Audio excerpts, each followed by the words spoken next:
Hello students, good morning. कैसे हो आप सब? स्वागत है आपका फिर से आपके अपने यूट्यूब चैनल पर। और आज हम स्टार्ट करेंगे अर्थमेटिक प्रोग्रेशन का लेक्चर नंबर 4। अभी तक पहले 3 लेक्चर में मैं आपको अर्थमेटिक प्रोग्रेशन के सारे बेसिक कॉन्सेप्ट बता चुका हूँ। काफ़ी हमने प्रैक्टिस कर ली है क्वेश्चंस की। अब लास्ट के 2 लेक्चर्स के अंदर हम सिर्फ क्वेश्चन की प्रैक्टिस करेंगे। नया पार्ट कुछ भी नहीं आने वाला है, ठीक है आपका। देखो, क्वेश्चन से स्टार्ट करते हैं डायरेक्ट। क्या कहता है आपका, देखो इसमें सिर्फ आपकी कैलकुलेशन अच्छी होनी चाहिए, बाकी क्वेश्चन आपके पहले वाले रहेंगे। Find the sum of first 100 terms of this AP. इस एपी की पहली 100 टर्म का सम निकालना है। तो मैंने आपको बताया था कि 100 टर्म निकालनी हो, चाहे कितनी भी टर्म का सम निकालना हो, आपको उस एपी की ए और डी पता होना चाहिए। ए का मतलब फर्स्ट टर्म कितनी है इसमें 0.6। कॉमन डिफरेंस क्या होता है आपका, सेकंड में से फर्स्ट टर्म को माइनस करते हैं। 1.7 माइनस 0.6 करोगे, ये आ गया आपका 1.1। अब बता दो एस एन का फॉर्मूला क्या होता है आपका, n/2 into 2a plus n-1 into D. ये फार्मूला मैं क्यों लगा रहा हूँ, क्योंकि मेरे को यहाँ पे लास्ट टर्म नहीं पता है, ठीक है। n/2, n कितना 100 यानी 100/2, 2 इंटू ए कितना 0.6, n-1 100 में से 1 घटाओगे 99 इंटू डी कितना है 1.1।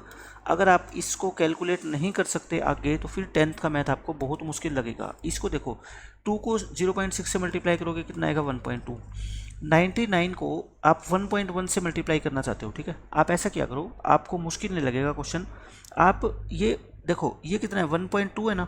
आप ऐसा करो, इसको यही लिखो, ये 1.2 है, मैं इसको 0.1 और 1.1 लिख देता हूँ। 1.1 मैंने इसलिए लिखा इसको क्योंकि ये भी 1.1 है आपका और ये भी 1.1 है। 99 बार ये रहा और एक बार ये रहा, तो दोनों मिला के 100 बार हो गए। और 100 बार हो गए, इसका मतलब क्या है, फिर 1.1 को 100 से क्या कर देंगे हम मल्टीप्लाई, तो कितना आएगा 110। तो ये आपका आ गया 110। 110 में ये जोड़ोगे तो कितना आएगा आपका 110.1 इंटू में क्या कर देना आप 50 कर देना, आपका आंसर आ जाएगा, ठीक है। 110.1 को 50 से मल्टीप्लाई करो, देखो ऐसे कर लो, पॉइंट हटा दो, नीचे 10 लगा दो, ठीक है। इंटू में कितना 50, इसको 5 से मल्टीप्लाई कर दो, 50, ये आ गया आपका 5505। तो आंसर आएगा आपका 5505। लेकिन इसमें बस क्या थी, कैलकुलेशन को थोड़ा सा मुश्किल बना दिया पॉइंट के हिसाब से, बाकी कॉन्सेप्ट में कोई भी चेंजिंग नहीं है। ये देखो, ये भी बिल्कुल सेम वही क्वेश्चन है आपका, सिर्फ इसमें पिछले वाले क्वेश्चन में मैंने क्या डाल दी, डेसिमल की वैल्यू डाल दी, अब फ्रैक्शनल वैल्यू डाल दी, चीज़ें वही है। सम निकालना है आपको फर्स्ट 11 टर्म्स का, एपी ये है। तो बताओ, ए तो सबको पता है यहाँ पे कितना है आपका 1/15 है। डी कैसे निकालते थे आप, इसमें से ये माइनस करके 1/12 में से माइनस करोगे 1/15, माइनस करो, एलसीएम कितना आ गया 60, तो 5 माइनस 4 यानी कि 1/60 आ गया। अब एस एन का फॉर्मूला लगा दो। एस एन का फॉर्मूला क्या होता है, देखो फॉर्मूला बार बार लिखा करो, n/2 2a plus n-1 into D. N कितना 11, 2 इंटू ए कितना, फर्स्ट टर्म कितनी है 1/15 प्लस n-1 यानी 11 - 1 कितना होगा 10, और 1/60 इंटू कर दो, क्योंकि इंटू में क्या होता है आपका डी होता है। अब इसको आप क्या कर लो, सिंप्लीफाई कर लो। 11/2 ये कितना होएगा बताओ, 2/15 होएगा, और ये 10 पे कट जाएगा, आपका कितना हो जाएगा आपका 1/6 हो गया। अब इसका क्या ले लो आप, एलसीएम ले लो अंदर। एलसीएम कितना आएगा इसका आपका 15 और 6 का एलसीएम होता है 30, तो ये 2 2 जा 4 और ये कितना आ गया 5। तो कितना आ गया आपका 11/2 इंटू में 9/60, 9/30 आ गया। 3 पे काट दो, 3 3 जा और 3 10 जा, तो कितना आ गया आपका 33/20, और यही इस क्वेश्चन का करेक्ट आंसर है। तो सिर्फ आपको कैलकुलेशन आनी चाहिए, प्लस माइनस कैसे करते हैं फ्रैक्शनल वैल्यू को, डेसिमल वैल्यू को, बाकी एपी में आपको कोई प्रॉब्लम कहीं पे भी आएगी नहीं। अब ये क्वेश्चन देखो, ये अच्छा क्वेश्चन है। इसमें ऐसे ऐसे क्वेश्चन पहले दोनों लेक्चर में मैं आपको काफ़ी करवा चुका हूँ। कहता है the number of terms in the AP is, इस एपी में, ये एक एपी है 5 से स्टार्ट होती है और यहाँ पे ख़त्म हो जाती है। इसमें कहता है कितनी टर्म है। मैंने आपको क्या बताया था, अगर आप सिर्फ ये निकाल लो कि लास्ट टर्म कौन सी है, इसको टीएन मान लिया करो। आप लास्ट टर्म को क्या मान लिया करो, हमेशा टीएन मान लो। जब भी nth टर्म आपको नंबर ऑफ टर्म निकालनी है ना, तो लास्ट वाली टर्म को आप टीएन मान लो। टीएन का फॉर्मूला क्या होता है, a plus n-1 into D. A कितना है बता दो इस क्वेश्चन में, इस क्वेश्चन में सबको पता है ए कितना 5 है, n-1 n तो निकालना ही है, डी कितना है बताओ, 9 में से 5 गए 4। मैंने क्या बता रखा है, इसको सोल्व कैसे करते हैं, पहले इस 5 को उधर लेके जाके माइनस करेंगे, 61 में से 5 घटाओगे 56, फिर ये 4 नीचे जाएगा, 4 नीचे जाएगा तो 56/4 कितना होता है 14, n कितना आएगा फिर बताओ 14, ये -1 उतरा के क्या होएगा +1, तो n आ गया 15, यानी कि ये इस 61 जो है ना इसकी 15th टर्म है, या फिर ये कह लो कि इस पूरी एपी के अंदर कितने टर्म है 15 टर्म है। ठीक है, तो बहुत आसान होता है क्वेश्चन, आसानी से आप इसका आंसर बता सकते हो। अगर मैं कहूँ थोड़ा सा अगर बच्चा इंटेलिजेंट है, ओनली फॉर इंटेलिजेंट स्टूडेंट्स, ताकि उसका और टाइम अगर वो बचाना चाहता है तो मैं वो बता देता हूँ आपको कि वो कैसे कर सकता है इस क्वेश्चन को। देखो फर्स्ट टर्म और लास्ट टर्म में गैप कितने का, आप मेरे को ये बता दो। आप कहोगे फर्स्ट टर्म और लास्ट टर्म में जो गैप है ना वो 56 का है। कितने का गैप है 56 का, लेकिन ये काफ़ी इंटेलिजेंट स्टूडेंट्स के लिए ही है, नॉर्मल स्टूडेंट इसको इस मेथड से करेगा, आपका आंसर आ जाएगा। ठीक है, 56 का गैप है। अब आप मेरे को ये बताओ हर एक दो टर्म के बीच का गैप कितना है, 9 - 5 4 है। 56 को आप 4 से डिवाइड करो कितना आ गया 14, और लास्ट में एक ऐड कर दिया करो तो ये भी आपकी नंबर ऑफ टर्म आ जाएगी। ठीक है, तो ये तो शॉर्टकट है जो बिना देखे 61 में से 5 गए 56, 56 को 4 से डिवाइड करोगे कितना आ गया 14, 14 में एक ऐड कर दो कितना आ गया 15, आप सीधा आंसर भी निकाल सकते हो। लेकिन मैं कहता हूँ आप इस मेथड को फॉलो करना। ठीक है, अगर बहुत ज़्यादा आपका दिमाग तेज़ है तो आप इस मेथड को लगा के ओरली इस क्वेश्चन का आंसर निकाल सकते हो पेपर में, कुछ भी लिखे बिना। ठीक है, अदरवाइज ये मेथड आपका 15 से 20 सेकंड में आपका आंसर निकाल देगा। ठीक है, और ये मेथड कब है आपका सब्जेक्टिव के लिए भी है और ऑब्जेक्टिव के लिए भी है, दोनों के लिए काम आएगा ये मेथड आपका। अब इस क्वेश्चन में देखो बिल्कुल सेम वही क्वेश्चन है, the number of terms in the AP is this. अच्छा, इसमें कहता है नंबर ऑफ टर्म बताओ। अभी हमने नंबर ऑफ टर्म कितना निकाला बताओ 15 निकाला। अब ये क्या कहेगा find the sum of this AP.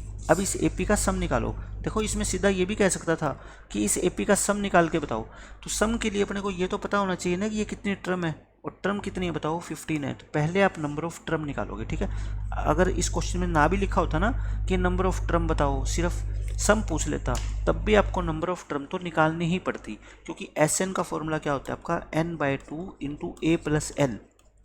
यहाँ पे n क्या होता है नंबर ऑफ टर्म, वो कितनी है 15, 15/2, ए कितनी है फर्स्ट टर्म 5 और लास्ट टर्म कितनी है 61। आगे आंसर आपका देखो 15/2 इंटू में 66, यानी कि 15 इंटू में 33, 33 को 15 से क्या करना है मल्टीप्लाई कर देना, 45 45 5 और ये कितना आएगा 90 49, तो यानी कि 495 इस क्वेश्चन का क्या आ जाएगा आंसर आएगा। ठीक है, तो मैंने दोनों चीज़ें बता दी इस क्वेश्चन में। नंबर ऑफ टर्म निकालनी हो तो कैसे निकालेंगे, और सम ऑफ पूरी एपी का सम निकालना हो तो कैसे निकालेंगे, दोनों में से कोई क्वेश्चन पेपर में पूछा जा सकता है। अब ऐसे ऐसे मैं 3-4 क्वेश्चन कराऊंगा आपको लगातार। देखो इसमें भी यही कहता है आपको, पहले क्या कहा है इसने, find the number of terms. Number of term कैसे निकालते हैं बताओ। इस टर्म को क्या मान लिया करो आप, टीएन मान लो, इसको टीएन मान लो। टीएन का फॉर्मूला पुट करो, क्या होता है बताओ, a + n-1 इंटू डी होता है। a की वैल्यू कितनी बताओ ऊपर से, आप इसमें a की वैल्यू कितनी है 8 है, प्लस n-1 डी कितना बता दो 3 है, इक्वल टू 62। आप क्या किया करो n-1 इंटू 3, इस 8 को उधर ले जाके क्या कर दो माइनस कर दो, 62 में से 8 घटाओगे 54, इस 3 से क्या कर दो डिवाइड कर दो, 54 को 3 से करोगे 18, -1 उधर आके प्लस होएगा, n कितना आएगा बताओ 19। तो इस एपी में कितनी टर्म है 19 टर्म है, ये आप बहुत आसानी से बता सकते हो। ठीक है, अब देखो अब वही क्वेश्चन है, इसमें आपसे क्या पूछ लिया, इसका सम भी पूछ लिया, तो सम ऑफ एपी का और फॉर्मूला लगा दो अब बस। सम ऑफ एन टर्म का फॉर्मूला क्या होता है बताओ, n/2 इंटू ए प्लस एल।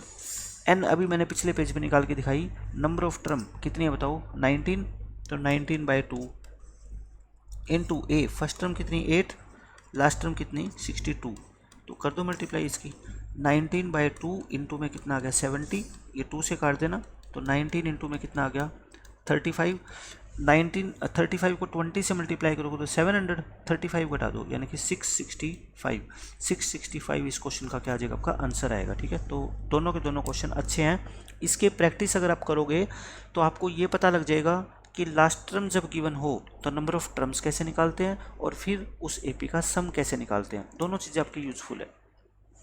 ये क्वेश्चन देख लो, नंबर ऑफ टर्म्स निकालनी है आपको इस एपी में, तो नंबर ऑफ टर्म्स के लिए फिर वही मैंने क्या बताया था आपको, इसको क्या मान लिया करो आप टीएन मान लिया करो, लास्ट वाली टर्म को आप क्या मान लो टीएन मान लो। टीएन का फॉर्मूला क्या होता है, a + n-1 इंटू डी होता है।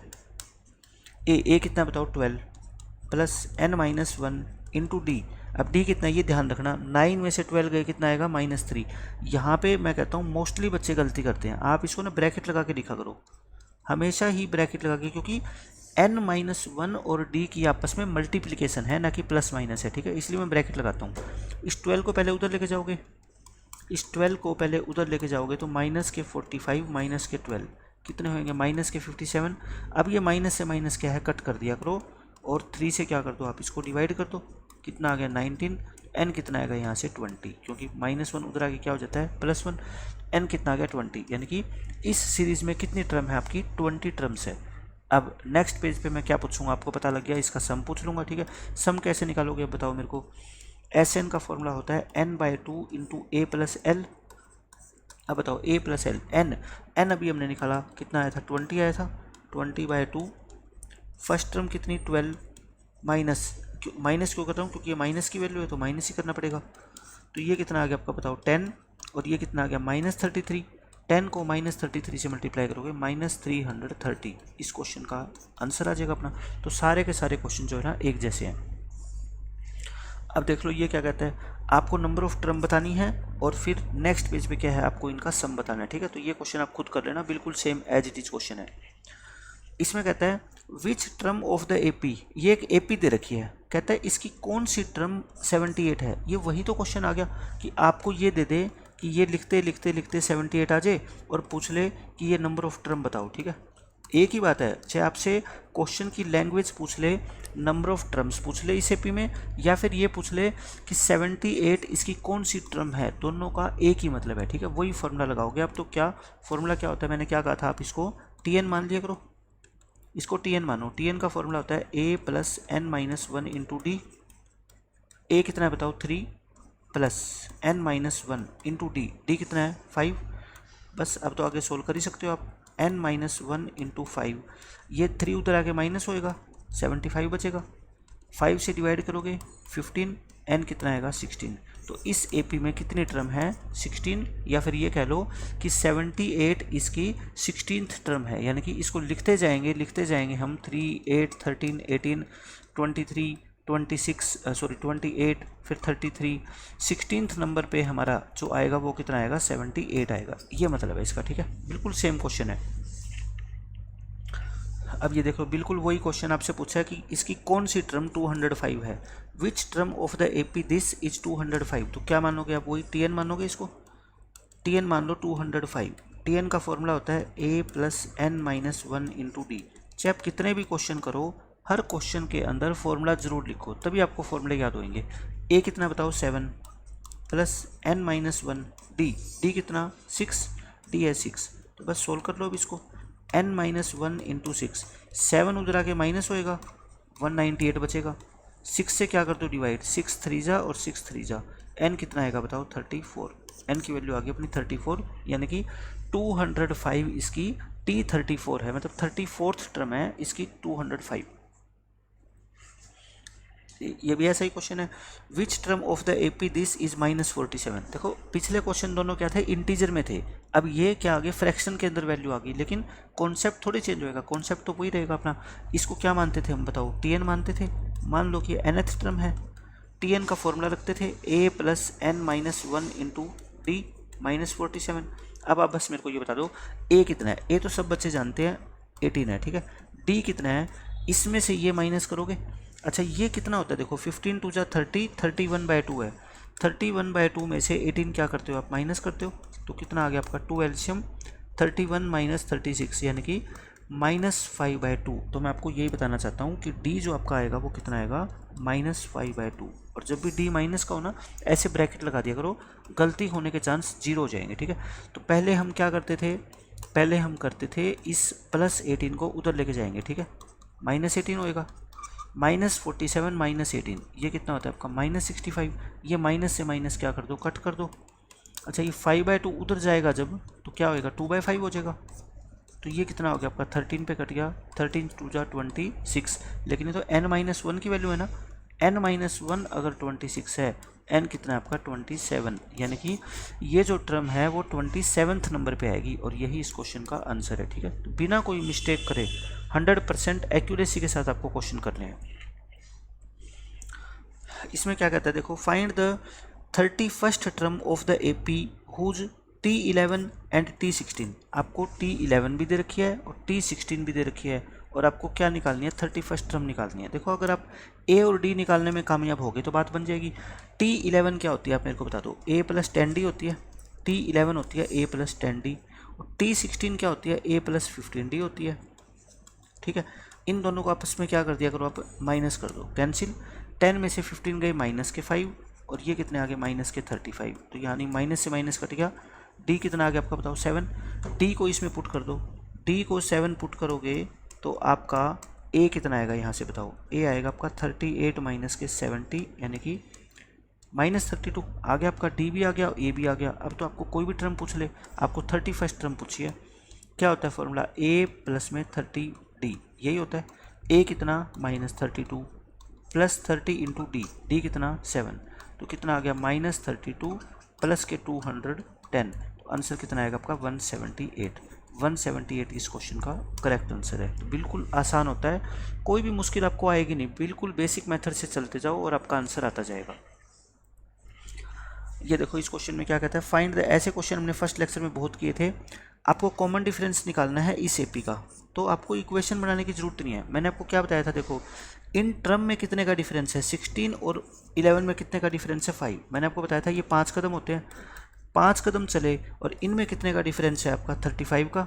5 कदम की वैल्यू 35, तो 1 कदम की वैल्यू कितनी होगी 7। 7 ही आपका क्या होता है, कॉमन डिफरेंस होता है। ठीक है, आप सीधा निकाल सकते हो। या फिर सेकेंड मेथड, अगर यही क्वेश्चन आपका ऑब्जेक्टिव नहीं सब्जेक्टिव में आ जाए तो देखो T11 क्या होता है बता दो मेरे को, A प्लस 10D होता है क्या, A प्लस 10D होता है आप कहोगे। T16 कितना होता है आपका, T16 ये होता है A प्लस 15D। ये पीछे वाला क्वेश्चन ही है जो मैंने इक्वेशन बना के आपको करवाया था। ठीक है, तो यहाँ से आपका D कितना आया था बता दो, 7 आया था।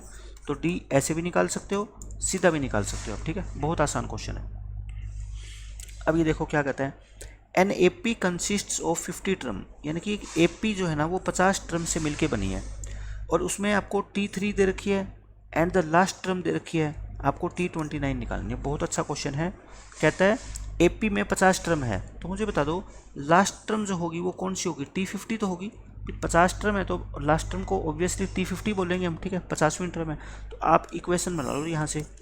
देखो T3 का फॉर्मूला क्या होता है बताओ, A प्लस 2D होता है। आप इक्वेशन बना के सोल्व किया करो क्योंकि उससे गलती नहीं होगी। T50 का फॉर्मूला क्या होता है, A प्लस 49D होता है, इक्वल टू क्या है 106। आप इसको क्या करो, माइनस करो, ये कट गया। 49 में से 2 गया 47, लेकिन माइनस का आएगा ना क्योंकि 2 में से 49 घटाना है। ठीक है, और ये कितना आएगा आपका माइनस के 94, तो टी कितना आएगा आपका 2 आ जाएगा ये। ठीक है, माइनस से माइनस कटेगा और 94 2 की टेबल 2 बार आता है, यानी कि 47 2 जा 94 होता है। तो डी आ गया, डी आ गया तो इसमें पुट कर दो इस इक्वेशन में। डी की वैल्यू कितनी 2, तो बताओ ए कितना आएगा आपका 2 इंटू 2 इक्वल टू 12, तो ए यहाँ से कितना आएगा 8 आ जाएगा। ए भी आ गया, डी भी आ गया। अब आपको निकालना क्या बता दो मेरे को, निकालना आपको T29। T29 का फॉर्मूला सब जानते हैं, ए प्लस में 28 डी होता है। ए कितना आपका 2 प्लस 28 इंटू डी, सॉरी ए कितना है 8 है, डी कितना आपका 2 है, तो 8 प्लस में 56, 8 प्लस 56 कितना होता है 64। ये इस क्वेश्चन का करेक्ट आंसर है। सिर्फ मैं प्रैक्टिस करा रहा हूँ आपको ज़्यादा से ज़्यादा क्वेश्चन की, ताकि सब्जेक्टिव क्वेश्चन भी आपके तैयार हो जाए और ऑब्जेक्टिव भी आपके तैयार हो जाए। इस क्वेश्चन में देख लो आपको AP दे रखी है और आपको क्या पूछा है, कॉमन डिफरेंस पूछा है। तो आप क्या करोगे, वही 2 इक्वेशन बना लिया करो। T3 क्या होता है बताओ, A प्लस 2D होता है और T9 क्या होता है, A प्लस 8D होता है। कितना आ गया आपका माइनस का 8। अब आप बताओ दोनों इक्वेशन को क्या करना है, सब्ट्रैक्ट, क्योंकि सब्ट्रैक्ट करोगे तभी तो ए से ए कटेगा ना। 2 में से 8 गया माइनस के 6 और ये दोनों प्लस हो गए, 4 प्लस 8 कितना होता है 12, तो डी कितना आएगा आपका 12 डिवाइड बाई -6 यानी कि माइनस के 2, और -2 ही इस क्वेश्चन का करेक्ट आंसर है। ठीक है, ये देखो इस क्वेश्चन में क्या कहता है, in an AP T3 equal to 4 T9 equal to 8। मैं आपको ये कहता हूँ जब भी ऐसी कोई कंडीशन आपको गिवन हो ना कि 2 टर्म की वैल्यू गिवन हो, आप बिना कुछ पढ़े आप सिर्फ है ना A और D निकाल दिया करो। ठीक है, T3 का मतलब क्या होता है A प्लस 2D और A प्लस 2D की वैल्यू कितनी बता दो 4। T9 होता है A प्लस 8D और ये कितना है आपका -8। ये वही पीछे वाला क्वेश्चन है, सोल्व किया था ना अभी हमने। D कितना आया था बता दो, यहाँ से आपका -2 आया था, D -2 आ गया, इस इक्वेशन में पुट कर दो। डी को -2 पुट करो तो बताओ कितना आएगा, a plus 2 into D, D कितना -2 इज इक्वल टू कितना 4, तो a -4 इक्वल टू 4, तो ये -4 उतरा के क्या होएगा प्लस, तो आपका a भी आ गया और आपका d भी आ गया। अब आपसे क्या पूछा है, देखो अब आपसे ये पूछा है which term of this AP is 0, इस AP की कौन सी टर्म 0 होगी, मतलब हम लिखते जाएंगे 0 कब आएगा। तो आप वही मैंने आपको क्या बता रखा था, कोई भी टर्म निकालनी हो तो उसको आप Tn मान दिया करो। आप लेट कर लो कि nth नंबर पे आएगी उसकी वैल्यू क्या आएगी, 0 आएगी। nth टर्म का फॉर्मूला होता है a plus n minus 1 into T, ठीक है, ये होता है। a की वैल्यू कितनी है बता दो, 8 plus n minus 1 into D, D कितना है -2। पहले इस 8 को उधर लेके जाते हो, 8 को उधर लेके जाओगे तो ये -8 हो जाएगा, माइनस से माइनस कट जाएगा, n माइनस 1 कितना आएगा 8/2 यानी कि 4, n कितना आएगा 5, यानी कि 5th नंबर पे आपकी क्या आएगी 0 आएगी। तो ये इसकी 5th टर्म है। ये आप डायरेक्ट भी देख सकते थे, देखो a कितना है 8 है, मैं कहता हूँ कॉमन डिफरेंस -2 का मतलब क्या होता है कि 8 जो है ना वो 2 से क्या है पहली टर्म घटती जाएगी, 2 घटाओगे 6 आएगा, फिर 2 घटाओगे, फिर 2 घटाओगे, फिर 2 घटाओगे। अब बता दो 0 कौन से नंबर पे आया है, 5th नंबर पे, यही तो मैंने आपको यहाँ से निकाल के दिखाया है। तो मतलब 0 किसकी वैल्यू होगी आपकी, T5 की वैल्यू होगी। यही आपसे क्वेश्चन में पूछा गया था, ठीक है। अब देखो क्या कहता है, ये अच्छा क्वेश्चन है, ये इंपॉर्टेंट क्वेश्चन है, ये सब्जेक्टिव के लिए भी और ऑब्जेक्टिव के लिए भी। इस क्वेश्चन में देखो क्या बोलता है आपसे, the 17th term of an AP exceeds का मतलब क्या होता है ज़्यादा, कि AP की 17 टर्म जो है ना वो ज़्यादा है किससे, 10th टर्म से बाय 7। बस आपको है ना इस इक्वेशन इसकी बनानी आनी चाहिए कि इसका मतलब क्या है। देखो 17th टर्म का मतलब क्या होता है T17, वो ज़्यादा है किससे, 10th टर्म से, कितनी ज़्यादा है 7, तो 10th टर्म से 7 ज़्यादा है, तो 10th टर्म में अगर हम 7 जोड़ देंगे तो वो क्या आ जाएगी आपकी 17 टर्म आ जाएगी। अब बताओ मेरे को 17 टर्म का फॉर्मूला क्या होता है, a प्लस में 16d होता है। 10th टर्म का फॉर्मूला क्या होता है, a प्लस में 9d होता है। दोनों तरफ a से a काट दूँ क्या मैं, आप कहोगे जी काट दो, a से a तो काटो, ठीक है। 16d ये आपका क्या आ जाएगा 16d, जस्ट ए मिनट, ये 16d आ गया और ये 9d इधर आके माइनस होएगा इक्वल टू 7, तो ये क्या आ गया 7d इक्वल टू 7, तो d कितना आ जाएगा आपका 1। कॉमन डिफरेंस क्या बोलते हैं, d को ही तो बोलते हैं, तो कॉमन डिफरेंस आपका क्या आ जाएगा, इस क्वेश्चन का आंसर 1 आ जाएगा, ठीक है। तो बहुत आसान क्वेश्चन था ये तो। अब देखो नेक्स्ट क्वेश्चन, इसमें भी वही क्वेश्चन है ये, the 20th term of an AP exceeds the 8th term by 24। 20th term जो है ना यानी कि T20 वो इसकी 8th टर्म से यानी कि T8 से 24 ज़्यादा है। आपको D निकालना है, D निकाल देंगे। कॉमन डिफरेंस क्या होता है, D होता है। T20 क्या होता है बताओ, A प्लस में 19D होता है। 8th टर्म क्या होती है, A प्लस में 7D होती है, इक्वल टू क्या है, सॉरी ये प्लस में 24 है, ठीक है, प्लस 24 है। अब आप यहाँ से बताओ क्या कर सकते हो, A से A काट दो दोनों तरफ, 19D माइनस में 7D equal to 24, 12D is equal to 24, तो D कितना आ जाएगा आपका 2 आ जाएगा। यही आपको इस क्वेश्चन में बताना था कि D की वैल्यू क्या है, तो D का आंसर कितना आएगा आपका 2 आएगा। बहुत आसान क्वेश्चन होते हैं ये तो, आप इस क्वेश्चन को डायरेक्ट भी कर सकते हो, ठीक है, बिना कुछ लिखे। लास्ट के 2 क्वेश्चन को डायरेक्ट कैसे करना है मैं आपको वो भी बता देता हूँ। देखो ये कहता है 20th टर्म जो है ना वो 8th टर्म से 24 ज़्यादा है, मतलब यहाँ पे तो आप कहीं T8 लिखोगे और यहाँ आप T24 लिखोगे, तो इन दोनों में जो गैप है ना वो 24 का है। आप मेरे को ये बता दो बस कि ये जो है 24 8th, ये 24 नहीं है सॉरी, ये कितनी 20th टर्म है, ये है, मतलब 8वें नंबर पे आप जो टर्म लिखोगे और 20वें नंबर पे जो टर्म लिखोगे, इसमें नंबर ऑफ टर्म्स का कितने गैप आ गया बताओ, कितनी नंबर ऑफ टर्म्स का गैप आ गया, आप कहोगे 12 का गैप आ गया है ना, क्योंकि 20 में से 8 गए 12, ये 12 टर्म्स का गैप आ गया और उनकी वैल्यू बढ़ गई 24, यानी कि हर टर्म की वैल्यू 2-2 बड़ी होगी, तभी तो ये 24 बड़ा है ना आपका 12 टर्म में। तो जितनी जितनी वैल्यू बढ़ती है उसी को तो हम क्या बोलते हैं, कॉमन डिफरेंस बोलते हैं। तो ऐसे आप सोच के भी इस क्वेश्चन का आंसर आप निकाल सकते थे, ठीक है। तो आज के लेक्चर में हमने 15-16 अच्छे क्वेश्चन डिस्कस किए हैं जो सब्जेक्टिव और ऑब्जेक्टिव दोनों के लिए आपके जो है ना यूजफुल है। नेक्स्ट लेक्चर के अंदर जितने भी AP के क्वेश्चन बचते हैं मैं वो सारे डिस्कस करूँगा और उसके बाद हमारा AP टॉपिक खत्म हो जाएगा। तो आज के लेक्चर में रखते हैं इतना ही, मिलते हैं नेक्स्ट लेक्चर में, तब तक के लिए बाय बाय, टेक केयर।